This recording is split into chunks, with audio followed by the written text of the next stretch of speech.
Hello cute little rock stars, कैसे हो आप सब। आई होप आप सब बढ़िया हो, जिंदगी मजे में चल रही है और पढ़ाई की तैयारी के लिए टकाटक रेडी हो। बच्चे, this is CA Muskan Agarwal, all India ranker in CA inter and in CA final, and today I'm going to share with you my 60-day planner which literally worked for me। मतलब देखो यार, हम लोग फेस टू फेस वाले बच्चे थे और हमें मिलते थे 60 दिन मिलते थे पीएल के। एंड ट्रस्ट मी, मेरे लिए PL was the game changer. हाँ, हमने भी डेली रिवीजन किया था, हमने भी वीकली टेस्ट दिया था, ये सब हमने किया था। बट वो जो 2 मंथ्स का प्रिपरेशन लीव था ना, दैट चेंज माई लाइफ। और यार, ये तो मैं चलो अपनी 7-8 साल वाली पुरानी बातें कर रही हूँ। अभी अभी मई 26 में 3 ऑल इंडिया रैंक आए थे हमारे इंस्टीट्यूट से, और तीनों ने एक ही बात बोली कि 60 days can change your result. Literally it can change your result. तो आज मैं आपके साथ मेरा ऑल इंडिया रैंकर वाला स्टडी प्लानर डिस्कस करूंगी which work for me. Now बच्चे, this is a timetable, this is number of hours allocated to each subject। I will share with you कि थ्योरी कैसे पढ़ना है, प्रैक्टिकल कैसे पढ़ना है। बट ये सारी चीजें ना मेरे लिए काम की है, और सेकेंडली ये सारी चीजें वो है जो मुझे स्टूडेंट्स के फीडबैक से पता चलती है। ठीक है, तो there might be some situation जहां आप अपने हिसाब से चीजों को चेंज करोगे, विच इज कंप्लीटली फाइन। ठीक है, बट आई गारंटी यू कि by the end of this video आप फॉर श्योर हो जाओगे कि आपको आपके 60 days कैसे प्लान करने हैं। I guarantee you that. तो वीडियो को एंड तक देखिएगा, क्योंकि इस वीडियो में मैंने दोनों बातें डिस्कस की है। जो बोथ ग्रुप अटेम्प्ट करने वाले हैं सितंबर में वो भी, और जो सिंगल ग्रुप अटेम्प्ट करने वाले हैं वो भी। आ जाओ। सीए इंटर 60 days के लिए फाइनल वाला पुश प्लानर डन। बच्चे, आपके पास कल से लेकर होने वाले हैं पूरे 2 महीने 31 अगस्त तक, विच इज 62 days। ये प्लानर बोथ ग्रुप और सिंगल ग्रुप दोनों के लिए है। मैं पहले बोथ ग्रुप डिस्कस करूंगी, फिर सिंगल ग्रुप डिस्कस करूंगी। ठीक है, एग्जाम शुरू होने वाली है 1 सितंबर से, but this is for both group and first group student. Otherwise जो सिर्फ सेकेंड ग्रुप दे रहे हैं उनके लिए एग्जाम शुरू होने वाली है 8 सितंबर से। ठीक है, आ जाओ। सबसे पहले डिस्कस करते हैं बोथ ग्रुप। बच्चे, बोथ ग्रुप वालों को 12 घंटे देने पड़ते हैं प्रोडक्टिव। ठीक है, सिटिंग नहीं, 12 प्रोडक्टिव घंटे देने पड़ते हैं बोथ ग्रुप वालों को। तो आपका सफिशियंटली बोथ ग्रुप बहुत अच्छे से हो जाएगा। And I would say this is a planner for all India ranker. तो पास तो होगे ही होगे। मतलब अगर आपने ये स्टडी शेड्यूल या ये तरीके से पढ़ाई किया ना, तो ऑल इंडिया रैंक भी कहीं नहीं गया। डन। 12 प्रोडक्टिव घंटे करने हैं पर डे। पहला विंडो जो होगा दैट विल बी ऑफ 1 से 31 जुलाई, विच इज 31 days, प्लस 1 से 12 अगस्त, यानी मिलाकर 45 days का आपका फर्स्ट विंडो होने वाला है। 45 days का फर्स्ट विंडो, जिसमें 6 संडे हैं। और अगर आपने मेरे पेजेस को फॉलो किया है, मेरे वीडियोस देखे हैं, तो आपको पता है कि संडे इज फन डे। मतलब संडे हम सिर्फ आधा दिन पढ़ते हैं हमेशा। संडे का आधा दिन is for break, is to reset your mind.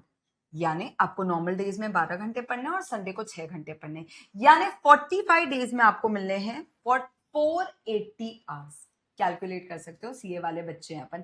480 hours मिलने आपको 45 डेज में। ठीक है, इंक्लूडिंग कि संडे को हम सिर्फ 6 घंटा पढ़ने वाले हैं। ओके, ये 480 आवर्स, सॉरी अगर मैंने 48 बोला है, तो ये 480 hours will be split across 6 subjects भाई, यानी 80 घंटा हर सब्जेक्ट को।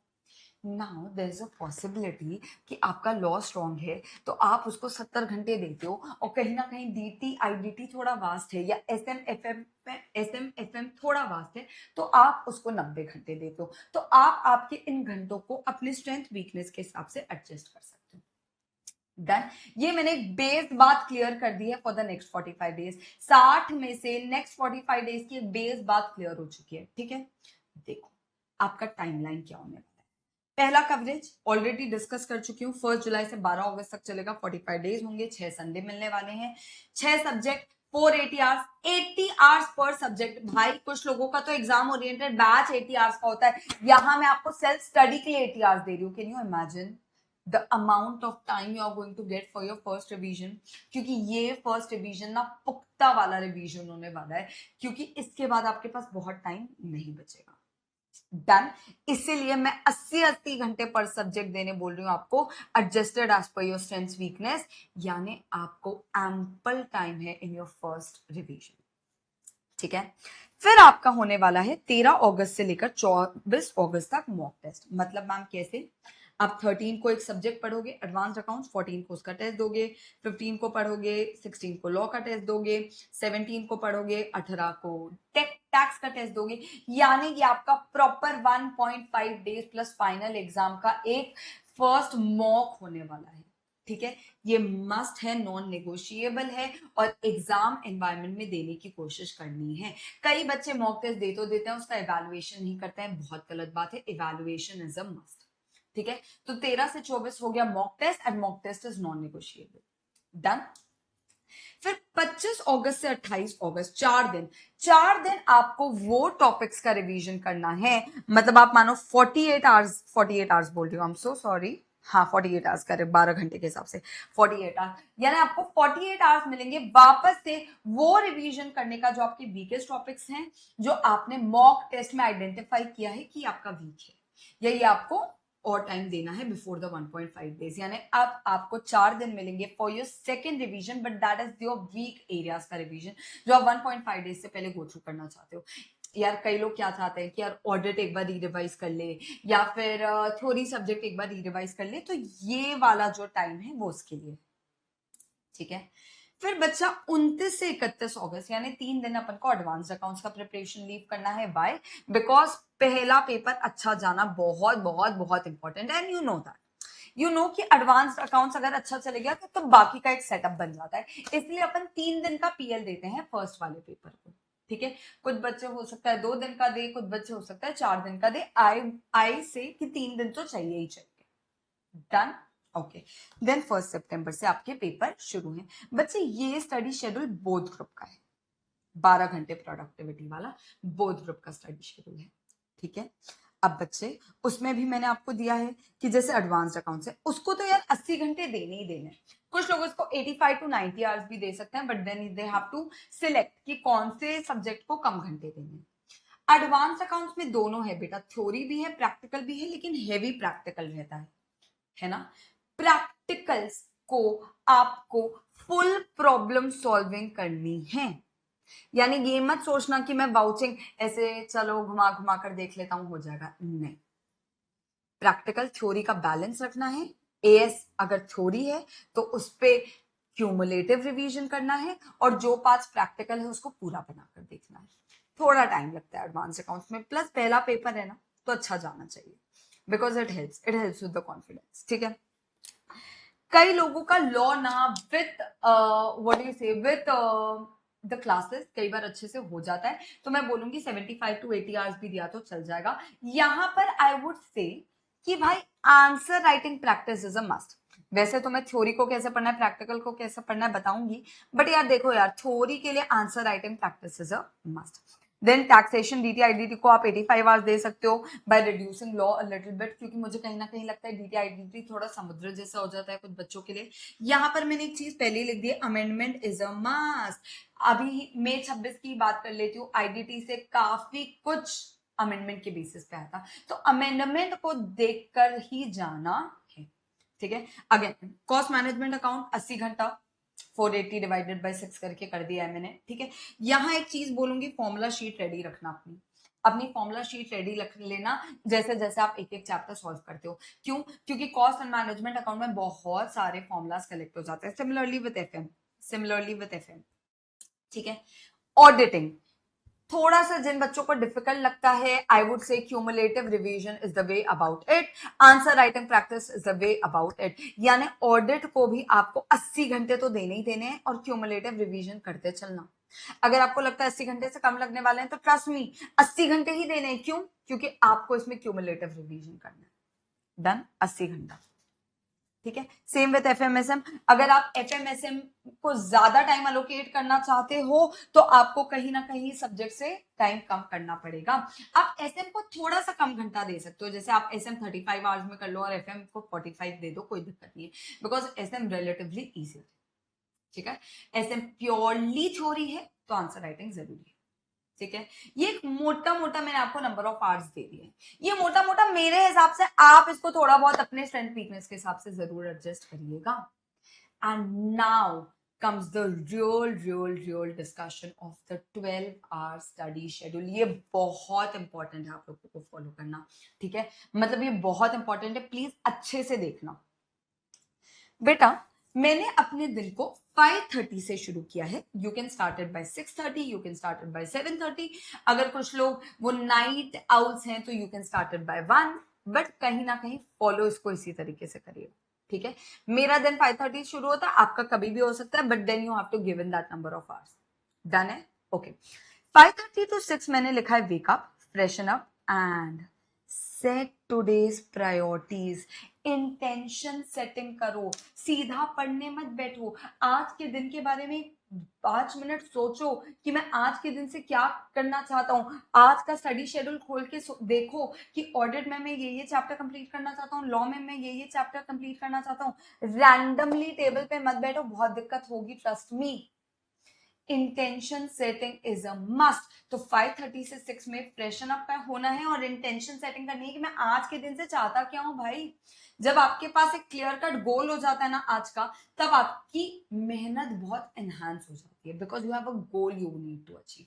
रैंडम प्लान नहीं बनाना है। ठीक है, 6 बजे से पढ़ाई शुरू करनी है। स्लॉट 1 जनरली एक एक्टिव स्लॉट होता है। You are energise, you have just woken up. एक एक्टिव स्लॉट होता है, यहाँ पर वीक सब्जेक्ट टेकअप करना चाहिए, वो भी थ्योरी हैवी। मैं सजेस्ट करती हूँ थ्योरी हैवी रखना चाहिए, like audit, SM, law. Similarly second slot भी आपका थ्योरी हैवी होना चाहिए। हर स्लॉट मैंने 2-2 घंटे के रखे हैं। 2 घंटे से ज्यादा का स्लॉट मत रखिएगा, क्योंकि 120 मिनट से ज्यादा का डीप फोकस एक बच्चे को नहीं आ सकता। 3-4 घंटे पढ़ लूंगा बैठकर, 6 घंटे तक एक सब्जेक्ट खींच लूंगा, मत करो। You are kidding yourself. 2 घंटे से ज्यादा का डीप स्टडी एक बच्चा नहीं कर सकता। ठीक है, सो आई वुड से कि 2 घंटे का पहला स्लॉट हुआ, फिर आपने ब्रेकफास्ट किया, फिर सेकंड स्लॉट हुआ। ये भी आपका एनर्जी वाला स्लॉट रहता है, तो यहाँ पर भी थ्योरी करके नक्की कर देना। मतलब देखो यार, 6 सब्जेक्ट में से 3 मोटा मोटा थ्योरी है, सब में थोड़ी थोड़ी थ्योरी है, बट मोटा मोटा 3 तो थ्योरी है ही है। तो वो ना सुबह निपटा दो, दिन ऐसा लगेगा हाँ यार टफ वाली चीजें हो गई, टफ वाली चीजें मैंने निपटा दी। Done, okay. Slot 2 is for another next week subject. ठीक है, 10:30 से 11 मैंने वापस ब्रेक दिया है। ब्रेक में आपको फोन नहीं करना है, थोड़ा वॉक करो, थोड़ा सा एनवायरमेंट चेंज करो, थोड़ा सा अपने मूड को रीसेट करने की कोशिश करो। ठीक है, 11 to 1 is your next slot. 1 to 2 is lunch. 2 to 5 is slot number 4, where I am giving you 3 hour का स्लॉट। बेटा क्यों? क्योंकि ये ना वो वाला टाइम है जब आपको एग्जाम में बैठना पड़ता है। 2 से 5 का एग्जाम स्लॉट होता है, तो बेटा 2 से 5 तो आपको पढ़ाई करनी ही करनी है। यानी ना यहाँ सोना नहीं है, खाना नहीं है, ये ना पढ़ाई करनी है। क्योंकि आपका माइंड अगर 60 डेज में प्रेप हो गया ना 2 से 5 पढ़ने के लिए, तो 2 से 5 फ्लिप भी लोगे, ये याद रखना। ठीक है, तो भले आप यहाँ 2 टॉपिक कवर कर लो कि डीटी आईडीटी को दे दिया मैंने, यार ये 3 घंटे का स्लॉट ना, I give it to DT IDT. तो क्या हो गया, एक सब्जेक्ट भी टेकअप हो गया और उसमें 2 अलग अलग टॉपिक्स भी टेकअप हो गए, या एफएमएसएम को दे दिया, व्हाटएवर, है ना। लेकिन 3 घंटे का स्लॉट दे रही हूँ यहाँ पर। ठीक है, बस ये एक स्लॉट है जहां पर मैंने इसको थोड़ा हेवी रखा है। Done. 5 to 5:30 again you can have your coffee, high tea, break ले लो, थोड़ा एक्टिव रहना ये ब्रेक में, यानी चलना फिरना, because again you need to reset your mind. 5:30 to 7:30 is your last slot, slot number 5. This is your last study block. ठीक है, जनरली हम यहाँ पर प्रैक्टिकल करते हैं, या फिर अगर आपको लगता है कि यार मैंने 2 से 5 अच्छा खासा प्रैक्टिकल कर लिया है, क्योंकि एनर्जी लो रहती है ना, एनर्जी लो रहती है, तो कहीं ना कहीं गाने सुनते सुनते जब आप प्रैक्टिकल करते हो तो वो हो जाता है। तो 5:30 to 7:30 आप अगेन नेक्स्ट थ्योरी पिकअप कर सकते हो। Completely dependent on your energy levels, but ये याद रखना पूरे दिन में एनर्जी लेवल कंसिस्टेंट नहीं होती है। Done, okay. 7:30 to 8:30 मैंने डिनर के लिए दिया है। 8:30 to 9:30 फॉर योर रिवीजन बच्चा। कई बार क्या होता है, हम पढ़ते तो पूरा दिन है, बट जब हम उसको एंड में रिवाइज कर लेते हैं ना, तो वो एक थप्पा हो जाता है कि हाँ यार मेरे को याद है. So I have given 1 hour for revision. Done. 5 study slots दिए हैं, एक रिवीजन दिया है, एक स्टडी स्लॉट ऑफ रिवीजन 1 घंटे का. 9:30 to 9:45 बच्चे आपको इवेल्युएशन करना है उस दिन का कि what worked for you, what could not be completed. सुबह जो गोल सेटिंग किया था उसमें से क्या कंप्लीट नहीं हो पाया, और नेक्स्ट डे की गोल सेटिंग कर लेनी है कि भाई क्या कंप्लीट नहीं हुआ, क्या नेक्स्ट डे कवर करना है. This gives you a evaluation plus the next day का गोल, जो आप सुबह का 15 मिनट सोच सकते हो. Done. Then 10:30 to 5:30 is your sleep, 7 hours की. सोचो 45 मिनट्स का एक और ब्रेक दिया है मैंने, 9:45 to 10:30. यहाँ पर आप spend time with your family, may be play cards और समथिंग. डन. संडेज को ये चीज आधी हो जाएगी, मे बी आपको सिर्फ 2 या 3 स्टडी स्लॉट्स मिलेगा, बट 6 ही घंटा पढ़ना है. बाकी के 6 घंटे बाहर जाओ, दोस्तों से बात करो, मम्मा पापा के साथ स्पेंड करो. I use to do that, trust me, being an all India ranker, I use to do that. हो गया. चलो, थ्योरी कैसे पढ़नी है. फर्स्ट, नोट्स बनाओ. नोट्स बनाओ, जो नोट्स बना सकते हैं नोट्स बनाओ, क्योंकि नोट्स में आपका ब्रेन एक्टिवेट होता है, आपको रिकॉल बेटर होता है, और वो नोट्स आप 1.5 डेज पे पढ़ सकते हो. ठीक है. क्यूमुलेटिव रिवीजन करो. कभी भी जब आप नेक्स्ट डे थ्योरी की शुरुआत करते हो तो पुराना रिवाइज करके करना. भले आपको डर लग रहा होगा कि पुराना याद नहीं आया तो क्या XYZ, बट यार you have 45 days for your first revision. यानी आप अच्छे से क्यूमुलेटिव रिवीजन करते हुए अपने थ्योरी सब्जेक्ट्स को क्लियर कर सकते हो. ठीक है. आंसर राइटिंग प्रैक्टिस बनी रहनी चाहिए हर ऑल्टरनेट डे में. मतलब एक दिन लॉ का कर लिया और एसएम का कर लिया, नेक्स्ट डे एसएम और ऑडिट का कर लिया, नेक्स्ट डे ऑडिट और लॉ का कर लिया, लेकिन हर alternate day answer writing practice होनी चाहिए अपने स्टडी स्लॉट में. ठीक है. बच्चे, थ्योरी में सिर्फ कंटेंट पढ़कर कुछ नहीं होगा. You have to cover question answer as well. It is a must. यानी सिर्फ कंटेंट पढ़ो पढ़ो पढ़ो से कुछ नहीं होगा. एट द एंड तो आपको क्वेश्चन आंसर लिखकर आना है, वो भी केस स्टडीज भी लिखकर आना है. तो क्वेश्चन आंसर का कवरेज होना चाहिए. Again, in cover in your study slot. Mark those questions या concept which you think you need to revise in the 1.5 days. मतलब जो cumulative revision करके भी याद नहीं आ रहा या notes पढ़कर भी याद नहीं आ रहा, तो उसके आगे 1.5 डे लिख दो, क्योंकि आपको 1.5 डेज में वो रिवाइज करना है ही. Done. This is how you should study theory. Coming to practical. ठीक है. सुनो, प्रैक्टिकल में ना कई बच्चों को लगता है कि हम सिर्फ क्वेश्चंस की वाउचिंग करेंगे. नहीं, रॉन्ग. आपको जब आप पहली बार क्वेश्चंस खुद से बनाने वाले हो ना, तब आपको हर क्वेश्चन सॉल्व करना है, भले इन अ वे ऑफ स्क्रिबलिंग. सेकेंड बार जब आप उन क्वेश्चंस को देखोगे तब आप वाउचिंग करो. ठीक है. यानी फर्स्ट अटेम्प्ट में no vouching, solve every question. हाँ, उस टाइम आप एक दो चीजें करो, जैसे कि कौन सा क्वेश्चन आपको इंपॉर्टेंट लगा या कौन सा क्वेश्चन आपसे नहीं बना या किस क्वेश्चन में क्या ट्रिकी पार्ट था, उसको रेड पेन से लिख लो. ऐसे में क्या होता है, जब आप सेकंड टाइम वाउचिंग करते हो ना, तो आप वो ट्रिकी पार्ट देख सकते हो या आपने क्या मिस्टेक की थी ये देख सकते हो, और इंपॉर्टेंट वाले क्वेश्चंस वापस बना सकते हो. तो सेकंड रिवीजन में हाँ, सिर्फ इंपॉर्टेंट वाले क्वेश्चन सॉल्व करो, और फर्स्ट रिवीजन के दौरान ही ना 1 पेज फॉर्मूला शीट बना लो, because that helps a lot. 1 page formula sheet आपको आपके 1.5 डेज में बहुत हेल्प करेगी. ट्रिकी पॉइंट्स को रेडिंग से लिखो ताकि आप फास्ट वाउचिंग कर सको, और अगेन वो क्वेश्चन, वो कॉन्सेप्ट जो आपको लगता है कि आपको 1.5 डेज में देखने की जरूरत है, उसको मार्क कर लो. Trust me, these 45 days will serve in your 1.5 days. Done? Okay. ये हो गया बच्चा बोथ ग्रुप वालों की बात. अब अगर मैं सिंगल ग्रुप में आऊं, तो सिंगल ग्रुप के लिए I give you a 10 hours का प्रोडक्टिव आवर्स पर डे. ठीक है. फर्स्ट विंडो आप लोगों का 1 जुलाई से 31 जुलाई होगा, 31 डेज, जिसमें से 4 संडे आते हैं. यानी you will be getting 290 hours. 290 hours for 3 subject. आप ग्रुप 1 दे रहे हो या ग्रुप 2 दे रहे हो, या मैं मोटा मोटा बोल सकती हूँ DT IDT अलग कर लो, FMSM का अलग कर लो, तो 4 subject. 290 hours is more than enough for first revision. ठीक है. 1 अगस्त से 6 अगस्त तक आपको देने हैं मॉक टेस्ट, वो भी full mock test under exam condition. Again this is the must. ठीक है.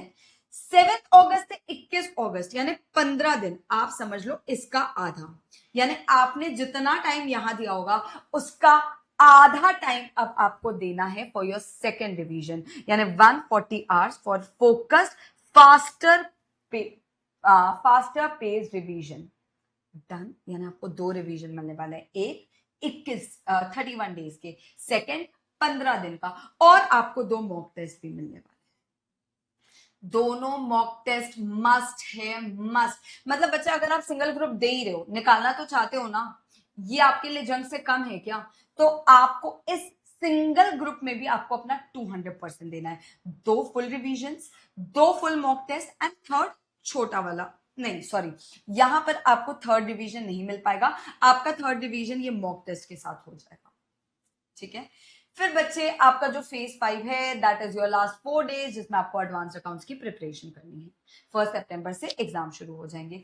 इन केस ऑफ ग्रुप 2 8 सितंबर से एग्जाम शुरू होंगे, तो आपको 7-8 दिन का और बेनिफिट मिलेगा in your revisions. Done, 2 mock test, 2 revision, पहला रिवीजन 31 दिन का, सेकेंड रिवीजन 15 दिन का। यानी मैंने आपको सब्जेक्ट वाइज भी स्टडी आवर्स दे दिया है कि देखो यार, पहले में आपको इतने घंटे मिलने वाले हैं, सेकंड में आपको उसका जस्ट आधा घंटा मिलने वाला है। लॉ को मैंने अगेन थोड़ा कम रखा है, डीटीआईडीटी को थोड़ा ज्यादा रखा है, but it completely depends on your strengths and weaknesses. ये वर्ड फाइल में अटैच कर दूंगी, आप लोग इसको वापस गो थ्रू कर सकते हो। ठीक है, अगेन संडेज 5 घंटा ही पढ़ना, Sundays take a break. Actually Sunday को आप ये देखना कि आपका पिछला हफ्ता कैसा गया और आपको सेकंड नेक्स्ट हफ्ते क्या करने की जरूरत है। बच्चे यहां मैंने 10 घंटे का भी स्टडी शेड्यूल दिया है, यहां पर मैंने आपको 2.5 आवर्स के स्लॉट दिए हैं, इसके बीच भी आप 10-10 मिनट का ब्रेक ले सकते हो if you feel like it. मैंने 2.5 आवर्स का स्लॉट दिया है। डन, अगेन यहां पर भी मैंने 1 घंटे का रिवीजन दिया ही दिया है।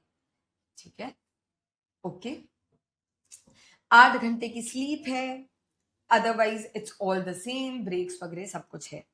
ठीक है, study method again same as both group, 1.5 day का प्रेप आपका फर्स्ट सेकेंड रिवीजन के दौरान रेडी हो जाना चाहिए, यानी 1.5 डेज में क्या प्रिपेयर करना है वो आपका पहले से रेडी हो जाना चाहिए।